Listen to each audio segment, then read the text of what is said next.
You listening?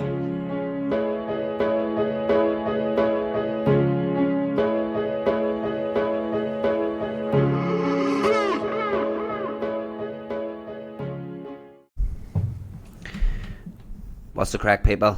Welcome to the Craic'n Coachin Podcast with myself, Emmett McGinn, and Donald McAllister. How's it going, my man? All good, sir. All good. We were sleepy this morning, but as usual, we crack on. I think this is a common trend for me and you. It's like either one of us ends up at the other end of it. That's it, mate. We're at the other opposite ends of the world. It's just the way it's going to be. Like last week it was 4 o'clock in the morning. Last week was 4 o'clock in the morning for me. Now it's 4 o'clock in the afternoon. It's a bit more suitable for me. So yeah, but as you say, mate, You're crack stemmed out. I'm all good, mate. Haven't had any caffeine since 10 o'clock or something in the morning. Here, actually, let's delve in on the week. Why are your steps that high? That early? Explain. Was it set? I had 10k steps before noon every day now. The reason being is because, as I touched on last week, I'm working as a PE teacher at the minute, and just the nature of the job, mate. I'm running myself in the ground. I'm just racking up loads and loads of steps. And a Friday in particular, I had 30,000. 30k steps is madness, but I had 30,000 by like 7 p.m. And I felt it because Friday afternoon, last session of the week, we have like a big staffy student soccer match, football match. That's the Aussie mannerisms kicking in there. They all call it soccer, but we play a big football match. I think it was the wee Gael Gore in you as well, not willing to call soccer football. Yeah, soccer ball.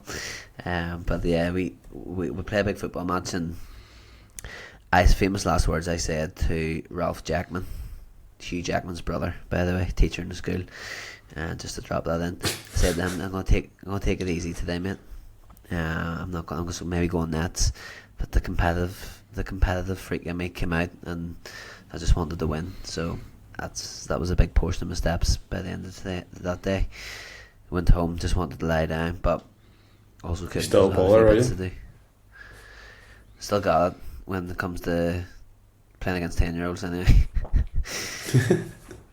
Nice. I actually remember we used to play in lower six every Friday against the teachers as well after school, and the first time I played, my science teacher actually fired an elbow into my nose, busted it completely open. Serious? Wow. That's what it's not for fucking around. So it'll be the other way around, just wanting to break your teacher, any excuse. I don't know, with the other damn teachers in St. Columns are just hard cunts. They have to show you, like, toughen you up. That's it. Tough love. Or just taking out the years of potential abuse you've given Emmons in one fine shot in the nose. Yeah. But like, anyways. But anyway, mate, yeah. Other than that, the week has been a heavy week for me in that sense. I think just feeling a bit run down. Trained on Saturday to wrap up my week's training, and probably shouldn't have trained. And as you can hear there, my voice isn't too great either. So I have picked up a bit of an illness. Feeling a bit better today though. Should be all good for tomorrow. But I think just with the crazy high expenditure, training 5 days a week at high intensity, and just having a bit of a hectic schedule to call up on me a bit this week. So just need to make sure I take it easy when I can. How would you usually deal with that? Like, would you have a bit of a down day, like to try and sort of regulate everything? I tried to take the weekend to do just that. Like, my body actually naturally wanted to sleep a bit longer this weekend, so I'd let myself have a bit of a lie-in. Slept into 6 a.m. this morning and yesterday, compared to usually up at 4:30 like every day, so it's an extra hour and a half in bed, got 9 hours sleep, bit more recovery. I think I just needed it, mate, to be honest. I do think that it's a low hanging fruit that people miss all the time. You know, actually just listening to your body and actually being able to dictate what it needs from what it's telling you. Like, don't get me wrong, I know some people's body do tell them that they need a kebab at fucking 6 p.m. on Saturday night, but it's not usually what it's saying. Yeah, mate, you know what? I done the opposite of listening to my body, and I objectively done what I would have told a client or someone else that wasn't me to do the total opposite, take the day off. But also there's just a part of me that just wants to make sure I'm still just like keeping that streak alive and ticking the box as well. Do you know what I mean? Like not missing a session. All that. It's got a Snapchat streak with the gym. Yeah, exactly. Man. Okay, we get stuck. Oh, actually, quickly touch on muscle contest yesterday. That was an interesting standard of bodybuilding that I hadn't seen before in person. You know, you always hear people talk about like the pro standard being so much higher, and you know, like people at the standard of like your local standard just isn't at that yet, and you know, you're always like, nah, I think they'd hold their own. They just haven't really got a chance. No, that they wouldn't. I mean, like the standard of that pro class for like classic physique yesterday was phenomenal. Was good to see Dar McNamara in the mix, because he was able to get his pro card yesterday in the regional show, or no, in the pro qualifying show. So he must have competed regional, did the pro qualifier, and then went on to do the pro show, which is a very heavy day. I don't think people realise from the outside looking in, especially if you're not in the bodybuilding, like how draining that is for everybody. Like from people just viewing the whole way through to coaches, people tanning, fucking like, and then of course the athletes are probably the people taking the most of it. But at least it's exciting when you're an athlete. You're like, I'm gonna get on stage here, get the music going, get a good pump. See, you're just sitting there all day waiting on people. You're like, fuck me, this is rough.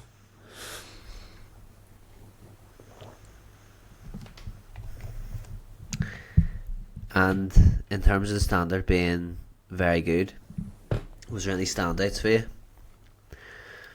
There was that guy in Ben's class that was, man, his, like, honestly, the pictures do not do it justice. Like me, Emmett, Finn, Rihanna, like Dara Lafferty as well, he was there. We were all like, what the fuck? Like, how is someone built like that, man? Like, you couldn't even stare at his upper body whenever he hit like any, like, say tricep, say chest. We were just like, what is that thing? Like, it was bigger than his hamstring. Staring at you.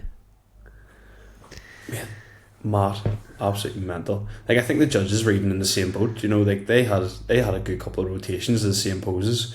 That was another thing as well. Just the way they run the show, you can see the competitiveness. Like the setup, the music is like very driven towards like psychologically hyping up people, which is amazing. And then on top of that, their judging panel are very quick to make decisions to try and keep it sort of fast paced. Like, you're stepping on stage and then within the first like 3 poses they're like, oh, number 1 and number 2 switch, number 3 number 4, like, and they'll completely change the lineup, and they will make it really competitive of just banging people back and forward, checking them out, and even being really specific with their poses too. Like, there was a couple of times they made them do the same pose twice. They'd be like, okay, we're really going to look at this here with the comparison of you beside each other now.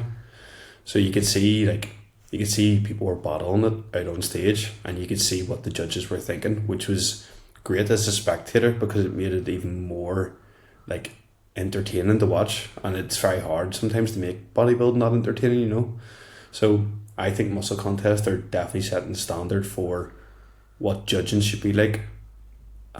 I think anyone that was there from the start will agree that their AI promotional video could do with a wee bit of work, because it looked like you were watching like a walkthrough of RuneScape.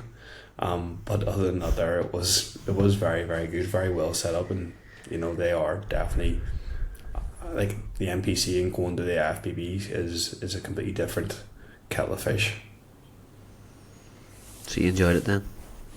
I did. Long-winded, but I enjoyed it.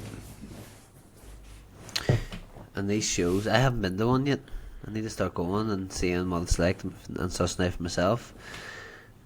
But it's an all-day thing, and you were home quite late. Yeah, like don't get me wrong, not all of them are like that, but yeah, they are quite a hefty part of your day. But you know, once you've been to a couple, you can sort of gauge what you're doing. So, like, you know, I don't want to see girls, so I just don't stay for the girls. I go get steps, go get myself a nice wee zero caffeine, zero sugar Coke in between, get some steps and enjoy the sun, and then just come back in for the categories that I actually want to be in there for. But yeah, mate, I would advise it. I would say, you know, get yourself the show. Make it a goal for June. Get yourself the show.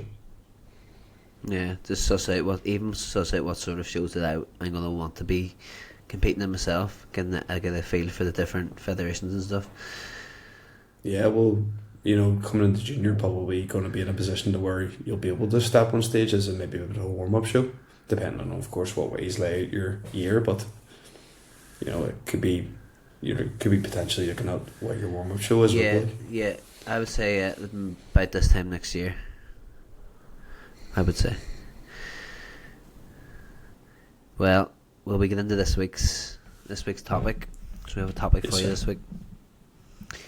So, Focal and Lay is going to be Cajun. For any Gaelgoers listening, Cajun means standard. So we're going to be speaking about the industry standards within coaching.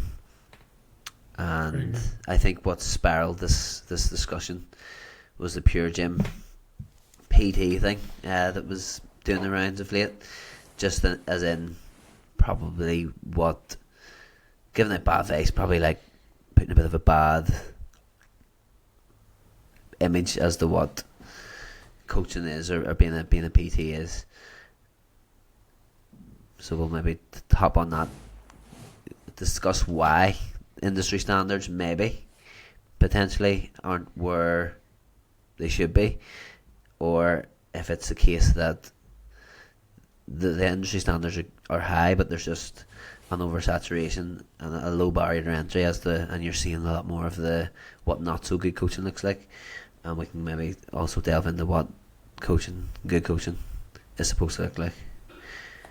Yeah, like is it the fact that access to becoming a coach is just a wee bit too low these days, or people maybe prioritising their image on social media more than they are the actual job? Because of course that's a massive part of it these days with business mentors and, you know, all that kind of stuff. But do you want to give people a wee bit more of a idea of what actually happened with these Puregym PT videos and what the crack was? So I think we the one understand I seen, go for it.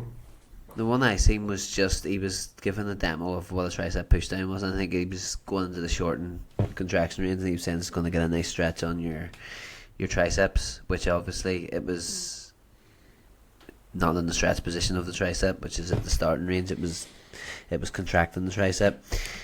So it was just backwards sort of advice, and it was maybe 2 seconds. Let me write this one down because it's actually really informational. Just because I was about to make the same video there, so it was. Yeah. So when you're in this, when your arms are extended in a tricep push down, they're being shortened, not lengthened, not stretched. Shortened range is the contraction. The stretch position is when the muscle's being lengthened. So. Yeah, that was like, but it was obviously ridiculed for that, and to be fair, I mean it was a bit of a clanger. I think. Yeah, well, that's it. If me and you were to scroll through social media and you were to see that there, it's quite normalised these days. You'd be like, just another coach with bad information. Ignore it, move on. The reason this is so topical is because everybody jumped on the bandwagon and ripped into it, like. Everyone who's everyone decided to jump on this, and you know, very very unfortunate for those PTs at Puregym, because you know they do seem quite young and naive and just they're trying to make content, which to be fair is far ahead of probably what me and you were doing at our first years of coaching, you know, where you're like, fuck, I don't even know if I should be posting on Instagram. At least I had the confidence to, but and I think you've seen people arguing both sides out there, like these boys are just trying to start out, you know, and I think you could just give them a message and just let them know they got something wrong, instead of jumping on and stitching it or remake whatever fucking it's called. I think it was the fact as well though that I think Puregym, it was a promotional thing for Puregym, like it was on the Puregym page potentially, so Puregym were, you know, promoting it themselves as like the, which wasn't great, but again it is Puregym, so what do you expect, mate, with Puregym? Yeah, you know, there should be someone there that is monitoring that. Another interesting one as well, like I've been told that another Puregym in Belfast is closing. So I think we're starting to see the Puregym demise, you know, maybe that was just the catalyst, maybe it was the last straw. I'm all for that demise. I'd be happy to see the end of Puregym. I know. We were actually talking about it yesterday in the car, like, you know, if you do go to commercial gyms, that's fine, but there's certain vibes that they give off, you know, like if you go to JD gym, like it's kind of cool. You know, like you're somebody that actually cares a wee bit about your fitness. You're going there because it has half decent equipment and good vibes, and it's still called 24-hour, and it's probably the upper end of 24-hour gyms, you know, or maybe you're a drug dealer. But you know, you don't hear these people, these same kettle of fish going to Puregym, do you? You know, when you think Puregym, you think Gym Puppet doesn't have a clue what they're doing. When I think JD gym out these days, I think, you know, like average person's probably in shape, probably has that their membership for the sauna, 24-hour, and maybe do a wee bit of hybrid training, wee bit of fitness. I think the environment you surround yourself with at the gym that you go to plays a big role as well in your experience of the gym and that environment in terms of how much you actually enjoy the aspect of training. I just don't think, and we've spoke about it before, but the enjoyment you're going to get from training Puregym as opposed to a better environment with better equipment and a bit of atmosphere. It's going to be night and day, like. Big time. Surroundings are everything, aren't they? But yeah, but I mean the Puregym thing, it's just it's a lot of a wider scope than just that one bad piece of advice. That's just like maybe the catalyst or an example of the sort of information that is going out there. Like there's some bad advice online on social media that's a lot of the times it's going viral. A lot of times maybe virality is the goal. They're trying to get their content to go viral, and it's just like a hook in terms of maybe wanting to be more controversial, and they don't actually believe that sort of stuff, and you almost feel like you almost have to play that game sometimes in terms of being outlandish with a hook or saying something that's a bit out there, or whatever else. And I think that might all be part of it. So you think some of these are actually satire? I think a lot of it is. I think a lot of the science-based stuff you see is like bait as well, and they know exactly what they're doing. I think they're just on the wind up a lot of the time. No, but those Puregym ones were definitely not satire. Like, them boys believe exactly what they're saying. Oh no, 100%. See, in a day and age as well, whenever we're surrounded by information and the ability to use any sort of fucking AI prompt, like, how do you get that information wrong? Like, you just need to Google it, man. You just have to Google it, and you can find the answer as to what he was trying to explain. So maybe just do that before you put out the video. Hard to do tricep extension. Yeah. Literally. I just don't understand how you go so wrong with it. But I think it just shows that these people have PT qualifications, but that doesn't mean that they are coaches, or that doesn't end. It's not where their coaching education ends. It's where it begins. Level 3, level 4. You're not going to get much from that. You have to make sure that you're continuing to learn and continuing to grow it and develop as a coach. Like, if you get your level 3 or level 4 and think, right, that's it now, I don't need to learn anymore. Realistically, you haven't really learned anything until you get out there and work with real people and have enough skin in the game, have enough experience yourself with training stuff. So I think that's a big mistake as well, like thinking that you know it all and making sure that you're continuing to grow and get better. Like, Yeah, as well, people aren't realising those resources for those educational courses are quite old, and they're not up to date. They're also not looking at the wider scope of education. They're trying to give you the bare minimum. Same thing I say to clients, whenever they ask about it, it is the equivalent to just getting your driving license. You're not a good driver yet. You still need to do hours upon hours of driving to say you're a confident driver. Yeah, exactly right. I think Olivia would attest to that as well. She doesn't rate my driving too highly, and I've got my license. Have you done many hours of driving? Probably not enough, mate. To be honest, she has a lot more years than me. Passenger princess. If you don't use it, you lose it as well. So I haven't really been driving when I'm over here, so and I don't know how confident I would be, but it's one of the things you can always pick up, I suppose. But it's a good example. You do always have to be continuing learning and working on the job and getting better. It doesn't end at getting a few bits of paper, essentially. Yeah, definitely. I think as well in that situation too, like, you are definitely overwhelmed with what you should be doing in terms of educational courses too.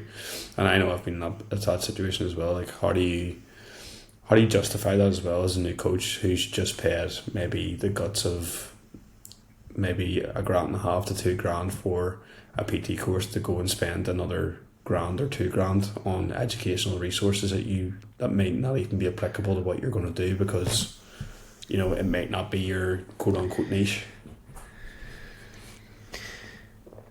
But there's a lot of things I think as well you can do that don't cost money. It doesn't have to be a course. It can just be going out and trying things yourself, and mate, like reading books and reading free. There's a lot of good free educational resources out there too, that you can read up on. But of course, as well, if you want to learn and get better, it is going to cost money as well. It's just accepting that too. But I know it's quite expensive to get your qualifications maybe in the first place, but just knowing that there's a lot more that need to go into it, and the best coaches will continue to learn and continue to invest. Well, I think this is one of the big problems with the industry at the minute, is that people are starting their fitness journey with a PT qualification, and they don't have any skin in the game in the sense of what even work for themselves. Your best guinea pig's yourself.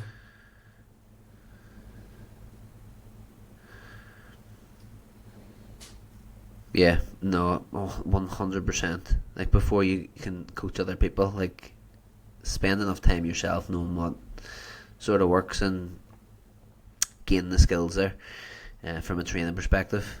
Like, as well, if you're only starting off, you don't really know if you love it either.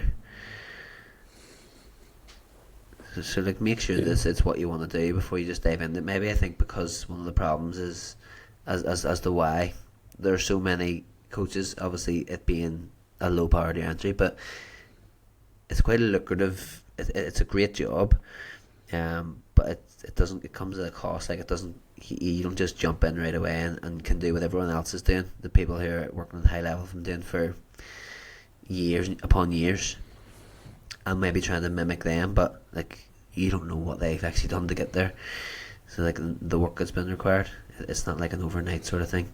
So I think maybe people jumping in too soon because they want the lifestyle of being a coach and working for themselves, but not really seeing the level of work that goes into it. Like, yourself, it's not a case of getting up whenever you want, choosing your own hours. Like as an online coach, if you want to do well, you have to be regimented. You have to be working all the time, and it's not a case of only working when you want to work. If you kind of just have to work all the time, like rather than being on the clock 9 to 5. You're on the clock right round, sort of thing.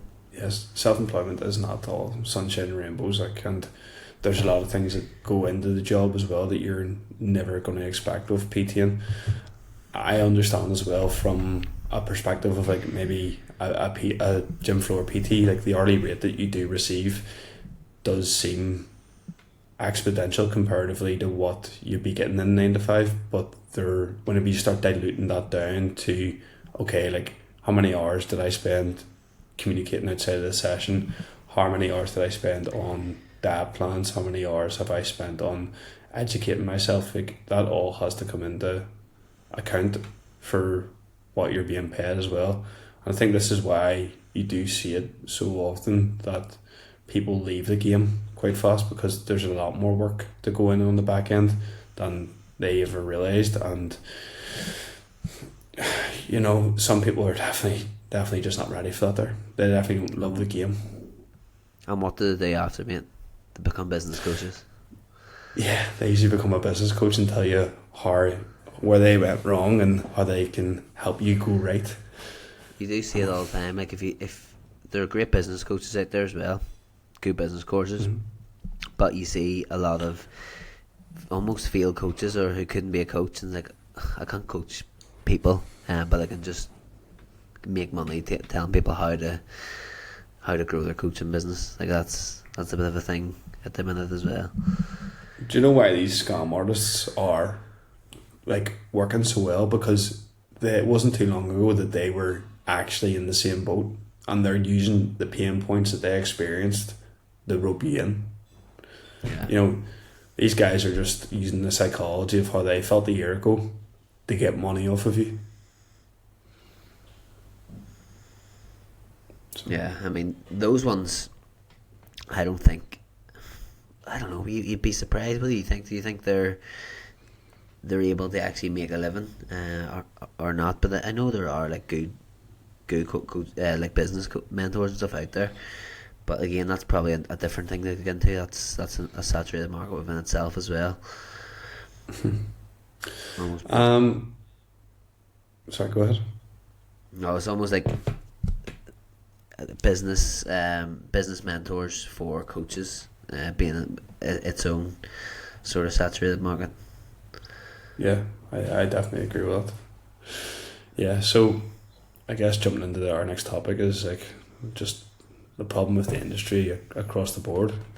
You've wrote a couple of things down for this here, which we've definitely touched on a wee bit there, but you know, like, cookie cutter coaches are definitely a massive one. So there's a big difference between what I just said there previously about people actually working on themselves and then being able to adopt that and actually bring it into play with somebody else, understand what works, what doesn't. And you know, it's so common in Belfast to see people doing a photo shoot and then 2 weeks later they're a coach. Just take that same cookie cutter approach that they were given for this photo shoot prep and trying to apply it to other people. Yeah. And sometimes, especially, you can, why they're doing it is they're like, fuck, I proved I can get this result, so it must be easy enough to help other people get that result. But then, you know, the psychology of actually coaching other people and the skills that are required there require a lot more than just being able to get lean yourself or maybe get in shape. You know, there's a lot more nuance and skill required, and especially when you don't want to just. Sorry, I mean, you don't want to just coach people to get lean as well. Like, you want to be able to be like, you don't want to just be a fat loss coach. You know, you want to be able to give people a full transformation, which is a longer term sort of deal, as opposed to just getting lean for a holiday or a shoot. Yeah, and that's it too. I was just going to say that, you know, anyone could put somebody in a deficit, but are you creating like the right nutritional choices? Are you educating them well enough? And on the back end things, like, as much as people in the bodybuilding realm would see a photo shoot as like a, you know, it isn't as hard as bodybuilding, it can still leave some sort of like psychological issues towards the back end of it with food. You know, dieting hard for 12 weeks, like extremely hard for 12 weeks, it would put you off the gym for fucking ever. Like, my first ever photo shoot was, I think the last 5 weeks all I ate was asparagus and fish and broccoli and chicken. I don't think I had any carb sources. Yeah, and I mean, that could have thankfully that didn't sort of ruin your experience, but that's probably an example of a not so very good approach going into it. But like as you touched on there, mate, anyone, absolutely anyone can put you in a deficit. That is not coaching.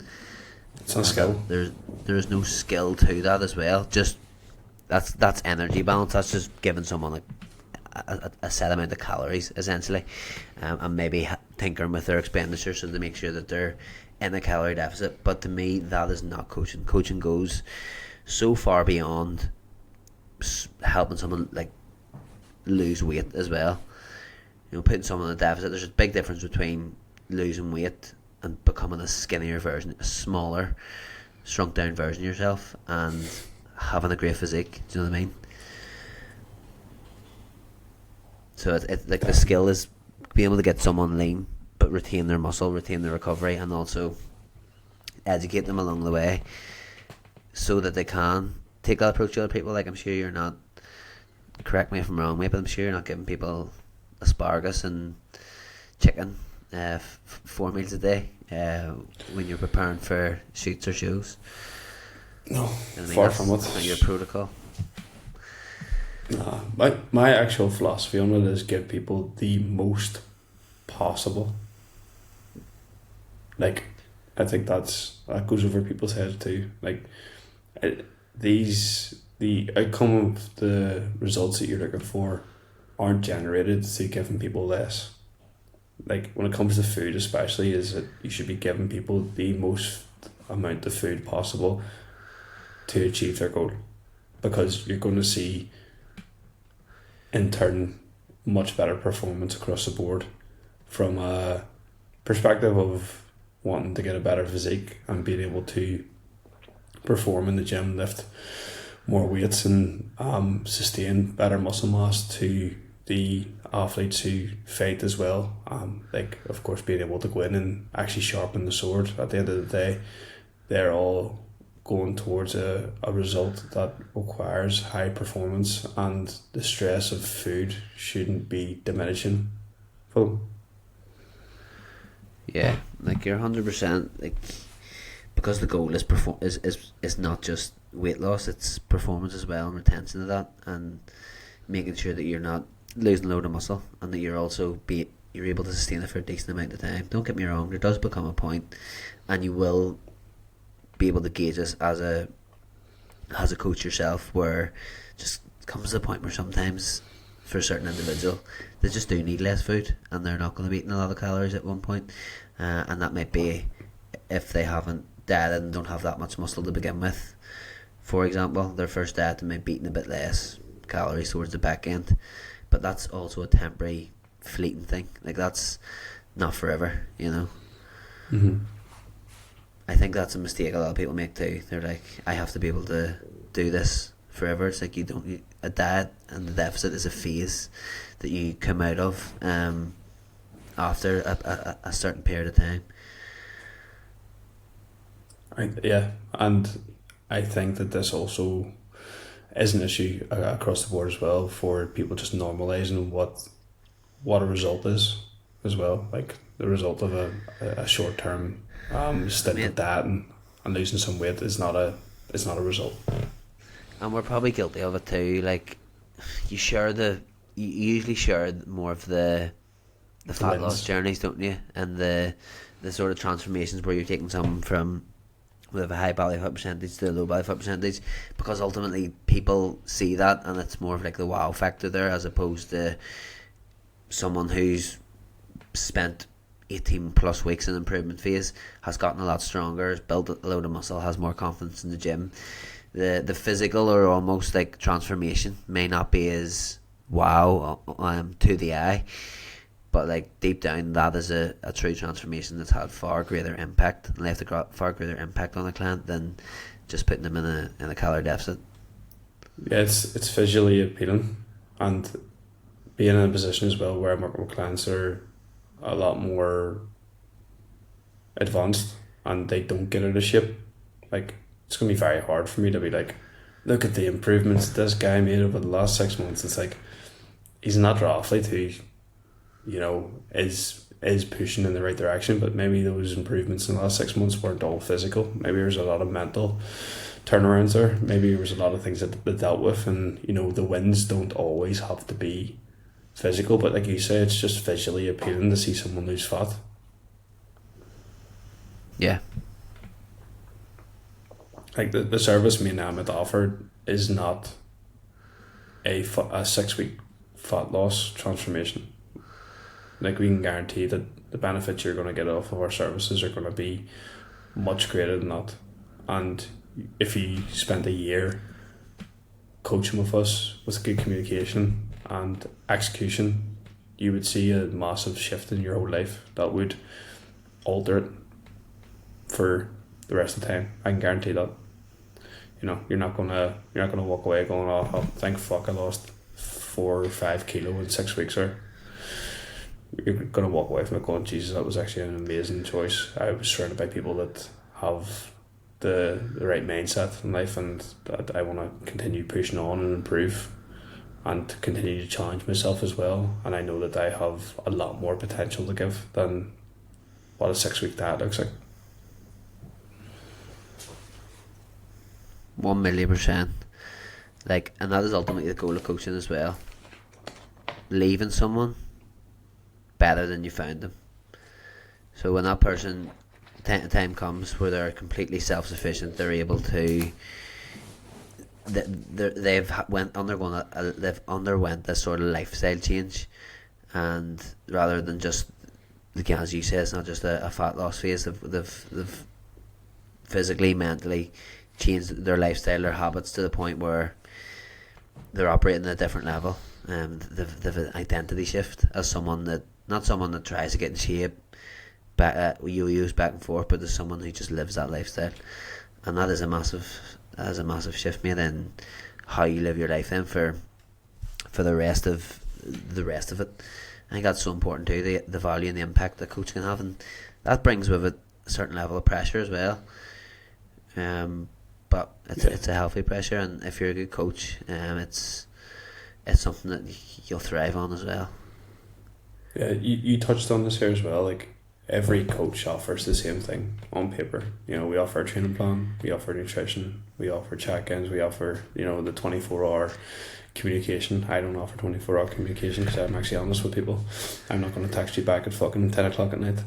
And the thing is, like, why should you choose them? And it's very hard to read between the lines to find a good coach. Like we touched on that in an episode. Like, you were trying to delve into the nitty gritty of finding a good coach and doing your due diligence and trying to we work out who is going to be the best coach for you. And it's funny because there's sometimes whenever we talk about it, even now you've made that choice and you're like, what if? The what if is still in the back of your head. But that's the love of it. The big thing as well is that the coaches you were choosing, it's not like all 3 or 4 of them couldn't do the job really well or to a high standard. It was just which one suits you best. People aren't in that position either anymore. They're in a position to where you've got multiple local PTs and coaches, and even people that are paying large amounts of money for social media advertising in their face, and they don't know which one to pick, when the good coach could be right in front of them. It could be the guy around the corner that's just making educational content, but you're just so overwhelmed with everything that's in your face that you can't see the forest for the trees. Is that the right phrase? Yeah, it can be definitely hard, especially if you're a beginner now trying to choose a coach. Just when you were going through that, I was thinking, how would you go about choosing someone? Because again, but like, that's what it boils down to. We all offer essentially the same thing, mate. As coaching, we all do the training plans. We all offer nutrition plans, check-ins, WhatsApp. Like, that's just not your value as a coach. That's just a list of what the service is. That's like. Did you see, what do you call him? Ricardo Oliver? Is that his name? The big guy. Yeah. Yeah, he ripped into this guy on social media recently there, he was a coach, and how he set his service up. But, you know, you can clearly see the guy that in the messages and stuff, it's basically, the outcome of it is that this girl basically got ripped off, and then the guy sent her a letter to say that she owed money, she signed a contract, and that his family were barristers and they're going to sue her for not carrying out the payment on the service that he offered. You know, I completely understand that people are trying to hold their coaching services to a high standard that way and trying to cover their own back, but at the end of the day, see if someone doesn't want to be there and doesn't want to pay for your service, and if you're already lining up to, how would I describe this? If you're already setting the context to be more about money than about the coaching service, then it's going to be in a position where you're always going to be thinking about money, and you're never actually going to care about what the outcome is for that client.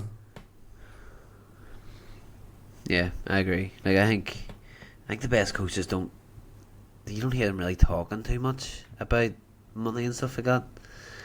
It's not the forefront. It's, you do it because you do it for the love of it, and as a result of that, like, you get better at it, and you will be able to make, you know, a healthy income off the back of it. But if your sole concern is money, like, I think that's a red flag.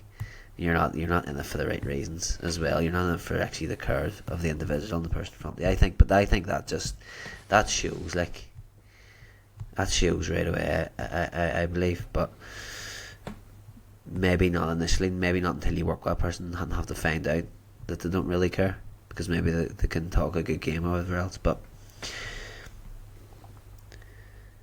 what if you were to be looking for a coach right now, what would your 3 red flags be? If these 3 things happened, would you just walk away from the service right away? If I was in the coaching relationship, then big thing for me is communication, like, and response, being able to respond within, you know, a set amount of time. I think it's important. So I think making sure that they're able to communicate back and forth with the person. Mm-hmm. I also think just a certain level of individualization, and you feel like you're not just a number on the cog, and you're actually being cared for, and getting priority. I think that comes with what goes into the programming, and then how they interact with you as well.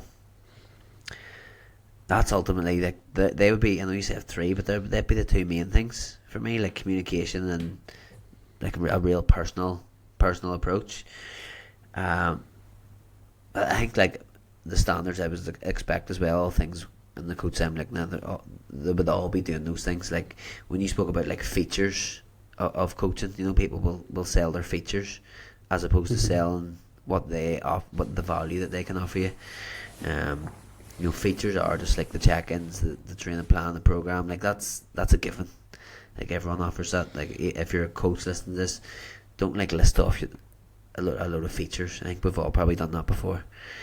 Like, we offer this. Like, you all done it, but it's like that's not the value you're offering as a coach. That's just features that come with your service. The value is the human connection and the level of communication, attention to detail and care and stuff you can bring to that person, and the impact you can have on their lives in a positive way.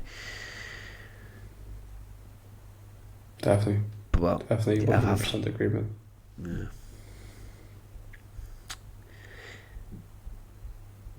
So I suppose, like, we've touched on that, but what makes you stand out then as a coach when we all offer the same thing?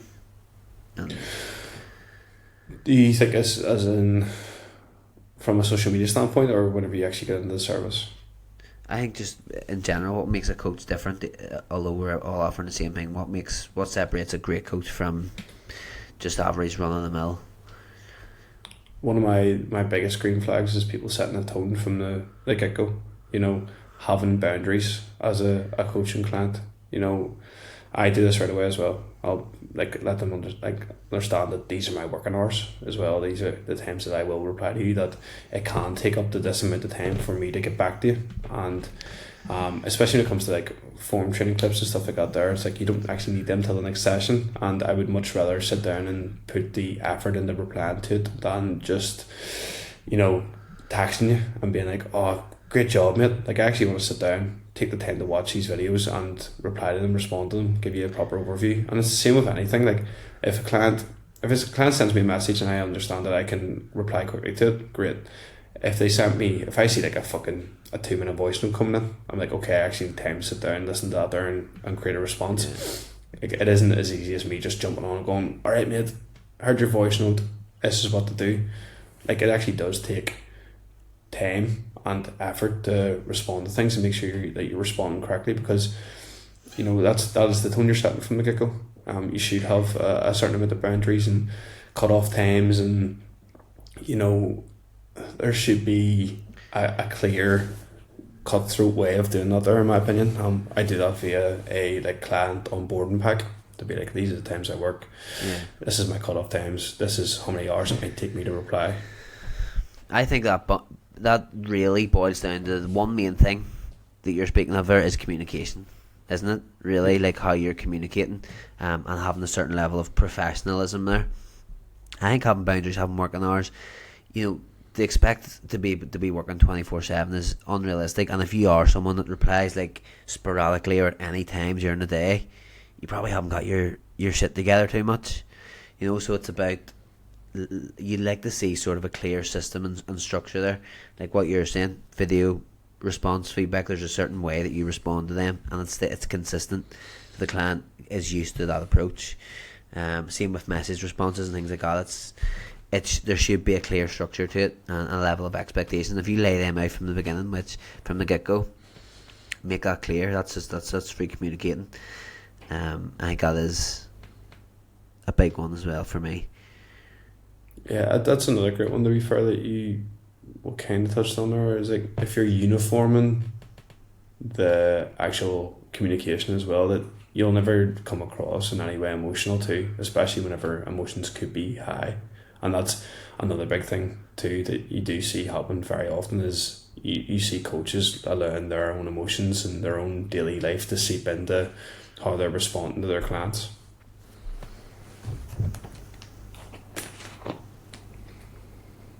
Yeah.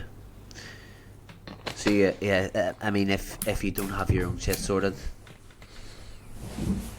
it's going to make it a lot more difficult, and it's probably is going to seep in. But I suppose as well, like that's where it comes into it, where coaches are human beings. Like they will have their own challenges, periods of adversity, but ultimately, like if you're still providing a service, the client might not even know.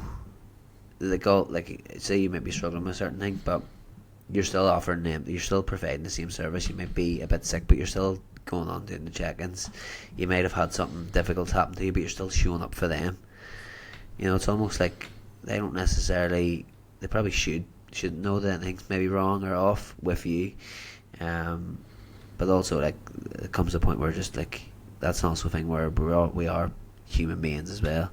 So I mean, not robots. So like as a coach, you will have your own challenges and things going that might make it a bit more difficult, but you have to show up for your clients.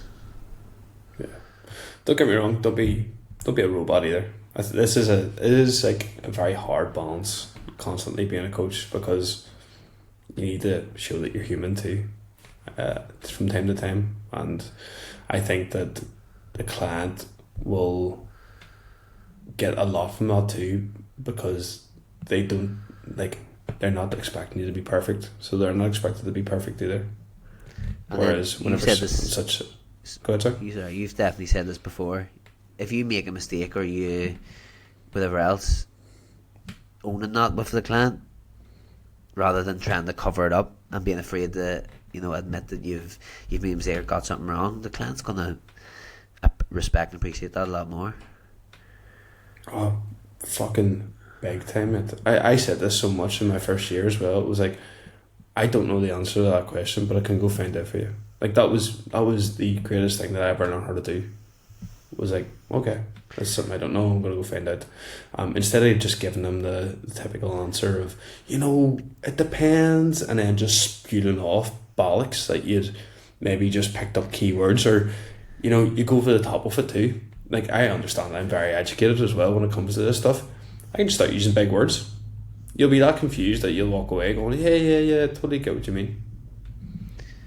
Yeah, I think it's a skill as well, and being able to explain something in a very simple, basic way as well, isn't it?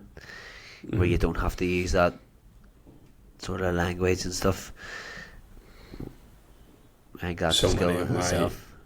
In-person clients will be well known about me going, come here, and they'll be like, oh fuck's sake, here we go again, over to the whiteboard, watch Donald draw something terrible,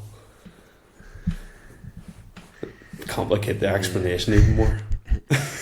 Yeah, but like, I think I heard something, and it rings true as well. It's like, if you can't explain something very simply, you don't understand it enough. If you can't explain it to a 7-year-old. Yeah, so that's something I try and get across as well, because I probably fell into that at one point as well, trying to use all big words and stuff and sound smart, but it doesn't help anyone. Like, clients don't really care what they care how you can actually help them with what Yeah. It is all about meeting clients at their level too. I think a lot of people don't see that. I also see it quite often on social media as well, from coaches that are definitely holding themselves. This is another massive one. This is absolutely huge. This is one of my fucking pet peeves. When we could probably delve into niches with this one, is that if you are a professional athlete, the standard that you hold your client to is not the same as what you hold your own standard to. Understand that, especially when it comes to you only becoming a coach. You may be the best bodybuilder in the world, and you start coaching, you're not going to automatically gain high quality athletes as clients. Do not expect them to treat themselves exactly the same way. Give them a Bible. Understand that the shift in their life and what they're doing right now is massive enough. Never mind you giving them a bollocking for having a fucking, I don't know, a squares bar instead of rice, or like, I don't, you understand what I mean. Yeah, I know completely. I understand exactly what you're saying there, and that is, I think those people probably maybe shouldn't be coaches. Maybe they want to be, or maybe they should be, but they need to learn first of all that if you want to become a bodybuilding coach and work with high level athletes, like you have to be accepting that you have to earn those sort of clients.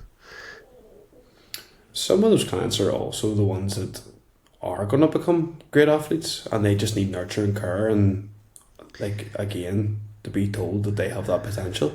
Like, you weren't perfect on day one. No. And you need to understand that, again, this is a long-term process. It's going to take years, but at the end of it, like, both of you are going to get a large amount of completely lost the word there. Be satisfied at the end of it all. Yeah, you're sort of going to be very happy with it. Yeah, allowing them to see their potential too, which maybe they aren't recognising just yet, and that's why, or maybe they haven't built the habits yet. They're gonna require them to get to that next level. But that's about working with them, and celebrating the small wins too, and then eventually they will build up and continue getting better. And once they start seeing those wins and building momentum, they'll want to keep that going. Yeah, it can be very hard as well as an athlete to see what you're doing on a day-to-day that somebody else isn't doing. Just because you've given them a plan doesn't mean they understand how to execute it. Yeah, and maybe they don't want to ask questions. What would you say about that? Yeah, that's huge. They're afraid of asking questions. Yeah, I think whenever you go into a coach and client relationship, a lot of the time it's because you respect that person so much and you don't want to let them down either. That's where that massive part of accountability comes from. But at the same time, you just need to realise that both of you are human beings, and you know, I've probably been in that situation before, and I'm not going to shout at you. I would much rather you told me you made a mistake and we can fix it going forward and work on it. I don't expect you to be perfect after we've done it once. You know, you can make that mistake multiple times. As a coach, I respect your honesty more than I do you being perfect. Yeah, it's a two-way street too, isn't it? Like it's a partnership, I would say, not a dictatorship. So you're working together with one goal in mind, and that requires transparency and open communication. Because again, if they're giving you the plan, you're not following. That's a different story. But if you're open to being honest about where you're going wrong and stuff and wanting to get better, like the coach will work with you. The good coach at this will work with you. The bad coach will tell you you're a terrible client and you're not cut out for this. You just don't want it enough, yeah. You just don't want it enough, exactly. Question for you, mate, but I have a feeling I know exactly where you're going to go with it. But do you think you should be mates with your clients? Or do you think it's a bad thing? Some people think you shouldn't be mates with your clients. This is hard. It's actually really hard. So I have a perfect example of this here, because of course I actually do have friends that are clients, but I make it very clear, again, setting that boundary at the very start of there is a complete and utter difference between me as a coach and me as a friend. Me and Patrick Scanlon actually do this very well. He works in the gym as a barber, and outside of his check-ins, if he wants to ask me questions, he understands that I'll actually be very difficult, because if we're not in our sessions and he hasn't framed the question as a coaching client conversation, then I will not give him an answer. So, like, for example, if me and him are chatting away about something, I don't know, a reel he sent me, and then he turns around and goes, "Here, what should I eat next?" I'll be like, "I don't know." And then he'll be like, "Well," like, he'll be like, "What's meal 3?" And I'm like, "I don't know, mate. Go check." Like, you don't just automatically get this here, like, magical genie of a coach just because I'm here. You know, like, there's a cut-off in my services. There's certain things that I will and will not do, and you need to understand that the plan was set, and if you actually do have a question, then you need to present it properly, to be like, "Here, I don't have the food for meal 3, blah blah blah," that kind of stuff. You know, give me a bit of an idea of where you're at, give me some sort of a solution that you could potentially have, and then we'll work from there. Don't just expect me to be a miracle worker. But yeah, I think it's very, very doable. I think that's a bit different. That's like a friend that became a client. Clients that become friends are a bit different too. But I think that your relationship in that position is always going to be very different, becoming, if you do it properly, from client to friend, because there's always going to be that respect and that boundary of this is what coaching is, and this is what my friendship is. Would that be the answer you were expecting? Not exactly, but I like the way you've answered it, and I think you've actually given a bit more than I was expecting there, because I 100% agree. Like, the way I look at it now is there's no issue with becoming friendly, being friends with your clients, because you have a good relationship, and there's still that level of respect there. They still understand you're a coach, they're a client. They still, like the thing you spoke about with yourself and Patrick, like, there's a boundaries there. You can be mates, but you also, when it comes to coaching stuff, it's like there's a professionalism that's required. I think that's a good balance to find, and I would say, like, the people I work with, I would say I'm quite friendly with them. I don't mind sometimes there being a level of informal, like, sort of chat and stuff back and forth, but ultimately there's a level of respect there, and when it comes down to the business, like, they're getting a great service. But, like, I've also been on the other end where like I think everyone at the start as well should coach or should help out people, you know, like their mates and stuff, when they're building up. And I think those ones are a bit more difficult to navigate around, because you don't really have the authority or the respect as a coach. They're just your mate who maybe they see that they're just like helping you out more than the other way around. So I think it can be a tricky one to navigate through if you're starting off coaching and you're like, you know, taking on your mates and stuff to try and have that coach-client relationship. I think it can be a difficult one. But I think with the way you said, when you're going from client to friend, I think it's a lot easier to manage. Yeah. This is actually an interesting one that Alex Hormozy touched on. So people do not see value in free. They see value in paid. Don't get me wrong, you'll get the outlier that will respect your service if it's given for free. But in my own experience, any service given for free was not respected well enough, and people don't get the most out of it because they're not giving up anything.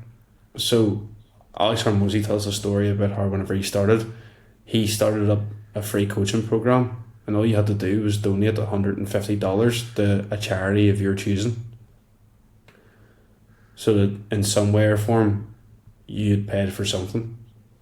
Yeah, that's a good way of doing it. And I agree with that. Like if you put that's again why, like, price and buying cheap. If you buy cheap, you're usually gonna expect to buy twice, and that necessarily might not mean that the service wasn't great. It's the effort you put into it. Yeah, because you perceive it to be low value, don't you? Yeah, as a coach as well, it can be quite hard to manage. You know, I'm not going to shit on you for charging a cheaper price when you start either. You know, but then whenever people come in at different price points, when you've raised your prices and you still have a client on that's like a lower price point and they're maybe a wee bit more hard to handle, that's when you're going to start realising like your quality of your service is going to start slipping slowly but surely. Yeah, 100%.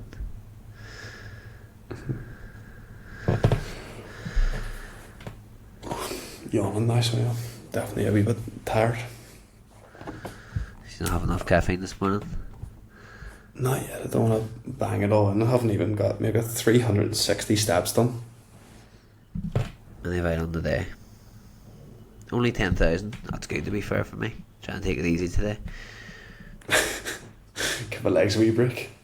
Yeah, they've been absolutely battered. That's good. Like I'm happy with that. So I'll not be planning on doing too much moving the rest of the day. Maybe have a Ninja Creamy to get into me. Maybe watch a wee episode or something with Olivia, and I'll do me for the evening. That sounds like a bliss evening, mate. It's perfect. If I can, that's why I like, if I can wrap up things early enough and spend that hour and a half downtime before bed, with Olivia and give her that time, makes such a difference. Rather than set you up for a good night's sleep. And I think it's something you touched on there earlier on, like not being available around the clock for clients. I think that makes your service better too. When you have boundaries in place where, say, you don't reply after a certain amount of time, like a certain time in the day, because that'd be the same. But they start to understand that when they're getting that response too. And I just think as well, like, if you're up to 10, you're up to 11, you're up to midnight replying to clients, and you're not prioritising your own sleep, you're not prioritising your own routine, it's going to show somewhere down the line in terms of cracks. Oh, definitely. Whether it's bumped up amount of stress or your own physique, or the joy and the love for coaching starts slipping. Yeah, one of the plates that you're trying to balance is going to fall. Yeah, 100%. Ben actually talks about this very well, is that you've got autopilot and there's a time and a place to push each one of those plates to be a wee bit like faster, well spun, and the rest of them should be developed well enough that they do run on autopilot. So like if you're a coach right now and you're pushing your coaching business, and like your ability to train and hold yourself to a standard from a nutritional standpoint, from a sleep and lifestyle standpoint, should still be spinning. your relationships should still be nourished and everything should still be functioning. You shouldn't be locking in so hard on one thing that everything else diminishes from it. Like whenever I went into prep, you know, my business still ran well enough. People still got a good enough service. Maybe it wasn't exactly what I seen as the highest standard I could possibly give, but it's definitely higher than the average. Yeah, you were still preserving enough energy to be able to manage all those things, the standard that was required. I think it's a difficult one to probably balance too. But Definitely, I also think it definitely comes with setting those clear boundaries. But I think the better you operate in terms of like if you're training well, if you're eating well, if you're in a good routine, you're going to be a better coach. You're going to be able to show up better for your clients. You're going to be sharper. You know, whereas if you're not sleeping, you come first. Yeah, definitely you have to put yourself first, and that allows you to look after others as well to the best of your ability. I think being selfish in that aspect isn't actually selfish, because you're able to look after yourself and be a bit quote unquote selfish. It allows you to look after others to a far higher standard. Whereas if you're not showing up for yourself, how are you going to be able to show up for other people, especially when what you're asking them to do and the responsibility you have, you're asking them to do things that you should be doing. You know, you shouldn't be able to ask. I think Rui Doyle put up a good one about this too. Like, he would never ask a client to do something he hasn't done twice over. Yeah. You know, and I 100% agree with that. Like, it wouldn't ask you to do. And actually, my boxing coach used to say it to me. How true it was in some aspect, I don't know, but he used to be like, wouldn't tell you to do anything that I wouldn't do myself, son. But that was like drilled into me, and like I always remember that, and like I live that as well for my own coaching, which is good. Yeah, walk the walk. That's another massive one. Walk the walk is huge. Yeah, and that's where like your confidence, being able to tell people about that, comes through. If you're doing it yourself, you're walking the walk. If you're not, mate, there's going to be doubt creeping in, isn't there? Always, you know, that's where that imposter syndrome kicks in too.